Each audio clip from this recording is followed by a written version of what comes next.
Well, officials across the country are calling in to help to combat voter fraud, echoing what Donald Trump has been saying all along about that.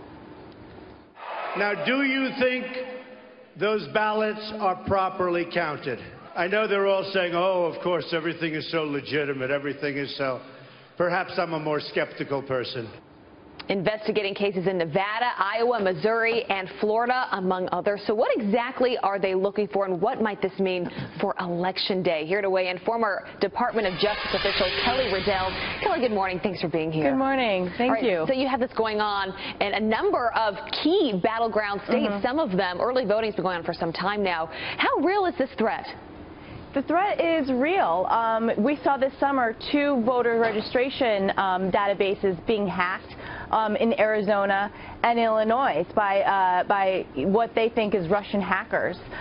We have nearly half of the states having their voter databases penetrated, and ABC News says that 4 of those states have been successfully penetrated. So this is a real concern in terms of these voting machines and hacking that's going on with them. You know, the U.S. has such a diverse system, and all 50 states have different machines and different ways to do this. So a coordinated attack on the entire U.S. would be very difficult to pull off, and that's what James Comey says. But it is very reasonable to think that in some states would be targeted by foreign hackers. Right. And what are these hackers wanting at the end of the day? Are they wanting to impact the result of our elections, or are they just wanting to get people's personal information to use that? Yeah, well, in the 2 cases this summer, it was basically to get personal. James Comey said it was basically to get personal information and then sell that online. But then you have people like Adam Schiff, who's a Democrat from California, who said it's not if these foreign hackers are going to hack, it's when and whether they're trying to mess with November or not. Kelly, what can people do about it as they think about voting? They think about just the future, the reality that we all face now going forward. What can we do to stop this? Paper ballots.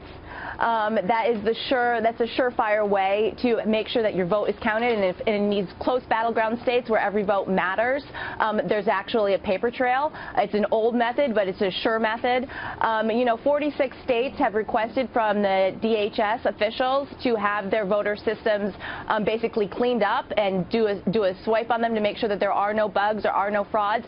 But the problem with that is it takes a while for DHS to get into these systems and clean them up, so there's no guarantee that by November 8th, all these systems will be hack-free. Just make sure that when you're voting, if you're voting on a machine, that who you're voting for comes out at the end. We've seen some cases in Texas where people have been wanting to vote for Donald Trump and it flips to Hillary Clinton. Right. So make sure you're doing it right. And this time it matters more than ever, as we've been showing everyone this morning, just how neck and neck the polls are nationally, but also in some of these key battleground states. This is something Donald Trump has been talking about for a very long time now. Does it have the potential to really impact the outcome? Because if so, I mean, Donald Trump's going to say, wait a minute, this is not okay. Yeah, you know, it's like I said before, it's really hard on a national level to coordinate a national attack. But in some battleground states, Pennsylvania, North Carolina, and Georgia all have old machines that have no paper trail.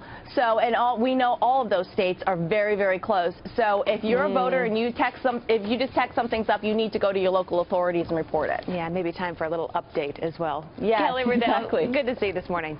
Thanks, guys. Important issue.